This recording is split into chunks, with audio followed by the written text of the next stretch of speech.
Don't be intimidated by its low displacement. If you've ever thought about learning how to ride a motorcycle, or if you want to just expand your breadth of available riding areas to you, the XT225 is a surprisingly fun and capable dual sport that's also cheap. At this point, I've owned this XT for several years now, and during that time frame, I've managed to put it through its paces through several dual sport events and just riding it on the street and general adventuring that I've done with it. I really like to go over why I consider this a great beginner, budget-friendly bike, and why I think that even if you do have experience riding, this is just so much fun to ride. One of the events that I've managed to do with this bike is called the Shando 500, wearing the t-shirt now. And the whole event is 500 kilometers or 310 miles through the Shando Mountains, both on and off-road. It really is a true test of endurance of both man and machine. And really, in this case, the machine won. With the takeaways that I've learned going through the dual sport events and just general riding experience of the bike on the road, I'll really showcase the modifications that I've made, why I've made them, and what it's like to actually own one of these, and maybe why you should consider one. Here are some official stats I'm just going to throw out. The bike actually has a 223cc engine, makes about 20 horsepower and 14 pound-feet of torque. Not a whole lot, but you don't need a whole lot to learn. The 9.5:1 compression really makes it easy to just pull up to any gas station and get gas. It's also really cheap to run, just normal 87, and you don't have to worry about anything else like some of the more high-spec European or high-strung race bikes.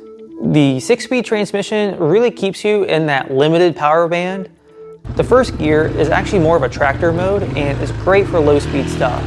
6th gear allows you to actually kind of keep up with faster paced, more rural open highways. I've never actually had an issue with not being able to find power on this bike at reasonable speeds, right? Reasonable speeds being below 55 miles an hour, which is really what this bike is made for.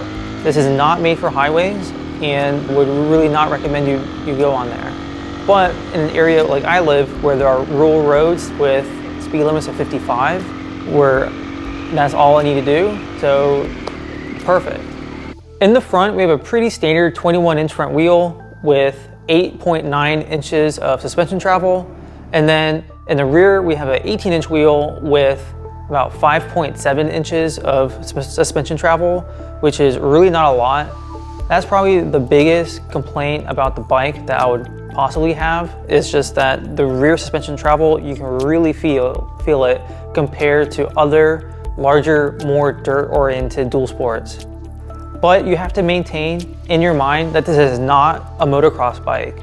No matter how many times you send it, it's not made for motocross. This isn't a hardcore enduro.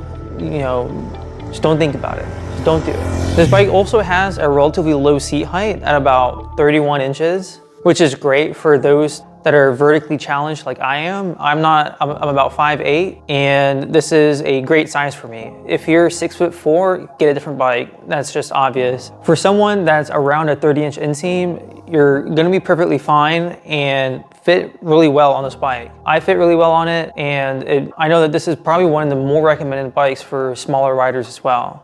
This bike is also carbureted, so it makes it super simple to take care of.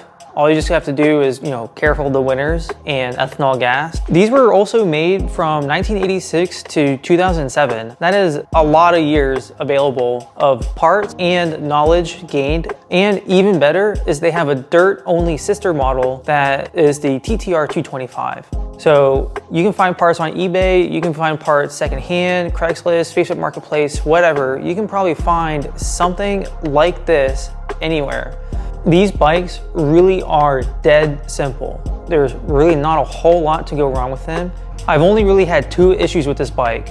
One is that a previous owner broke the choke on this, and I replaced it with a normal plunger style rather than one that's mounted by the handlebars. Makes it a little bit more annoying to operate, but I have a lot lower chance of breaking the choke compared to up there. And the second one was the bolt for the shifter mechanism actually backed out. I've never touched that before it backed out, but maybe the previous owner has. And I ended up losing the bolt on the Shando 500 the first time I did it. So that was very interesting, and somewhere is gonna be a picture of my trail fix, which I think is pretty impressive. It's just a bunch of zip ties and a Allen key to keep it in sort of a correct position. There's really not a whole lot to go wrong on these bikes. The winning formula for having a really nice XT is really simple, and it's just change your oil, check your air filter, oil filter, and change your tires as needed. That's just about it. If you're having cold start issues or valves are floating or something, then you can do the valve adjustments. The valve adjustments on these are also really simple because there's no shims required. But besides that, there's no need to overcomplicate it. Just enjoy the bike. If you want to see some actual work being done, be sure to subscribe, because this is coming out in a future episode of me working on the 300ZX and going over what went wrong with it and what we're going to be doing to fix it. As I've had a chance to ride this bike stock for a little bit, I've slowly turned this into what I would call a mini ADV. And to help achieve this, I've got a couple upgrades that I've done to the bike, which include a RAM mount for navigation. I actually use a old cell phone for this. The GPS still works on it, and you don't need a data plan to actually use GPS. So I use that because I actually care about my phone camera, and there are stories of people destroying their phone cameras from the vibrations. So I have a Pro Taper CR mid bar. The old bar, actually I bent it when I dumped the bike. So that was an upgrade, and I actually like it how it is. It's a little bit taller. It makes it a little bit easier to stand up. Along with dumping the bike, I also kept braking and bending both the levers. So I put on a new set of Acerbis handguards on, which I think look pretty good. They're both blue and match the Yamaha. One of the other things that was bothering me about the bike was that there isn't actually a good storage area. So I actually bought a rack from Precision Motorcycle Racks, and it mounted up perfectly with the holes, came with the hardware and everything, and works in a stock location. It's really nice. The other thing that I did to go with the rack was a knockoff Pelican case from Harbor Freight. So it's the Apache 3800, and I really like it because it has a very good weather seal on it. I was using a military surplus, I think you call it like a butt pack. It was really struggling when it was really wet, dusty, muddy out.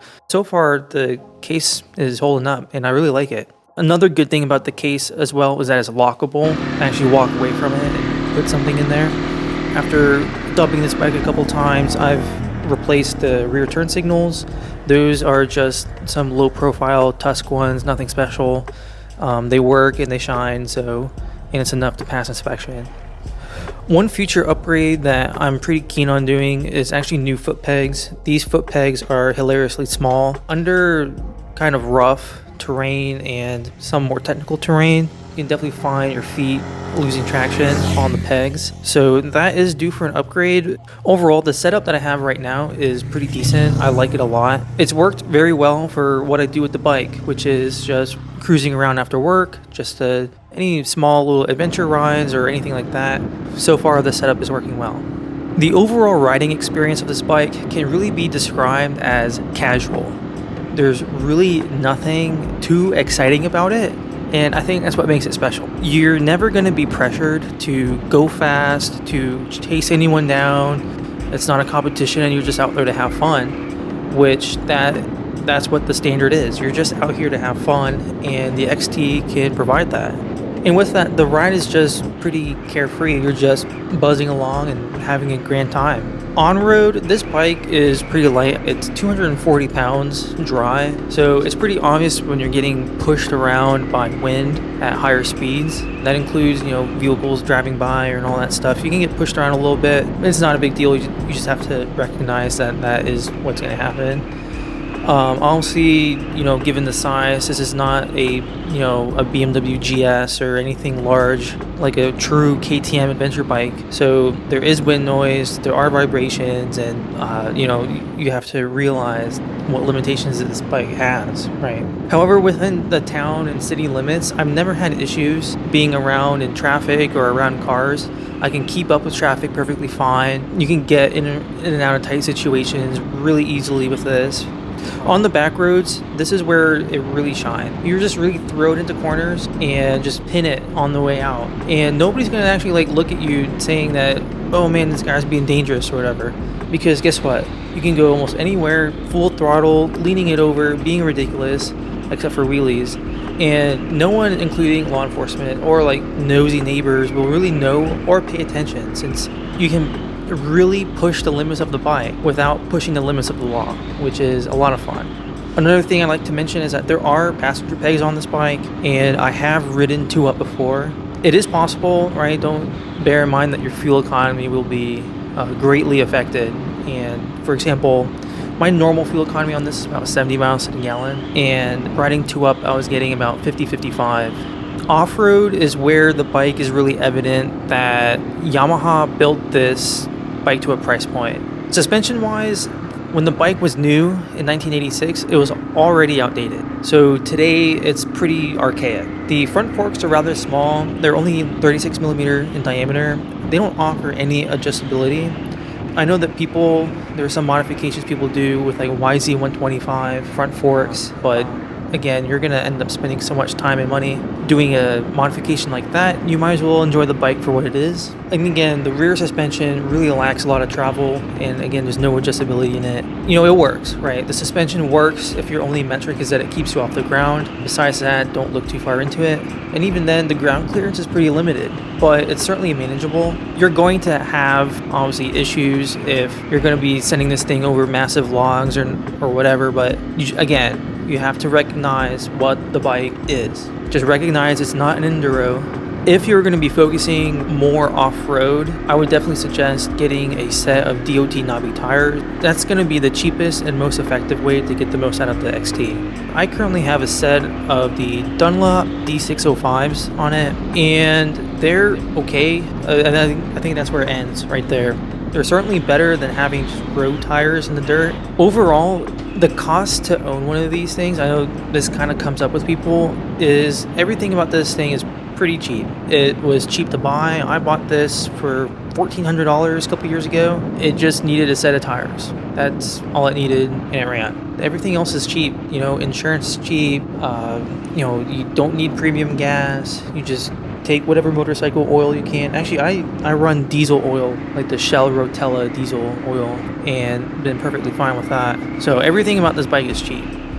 If you found any of this information interesting or at all useful, be sure to leave a comment down below of anything that you enjoyed or you felt like I didn't touch on, and I can be sure to answer that in the comments. I do read the comments. If you want to see more about this bike, me riding it off-road, or anything you see in the background, be sure to subscribe. Thanks for watching.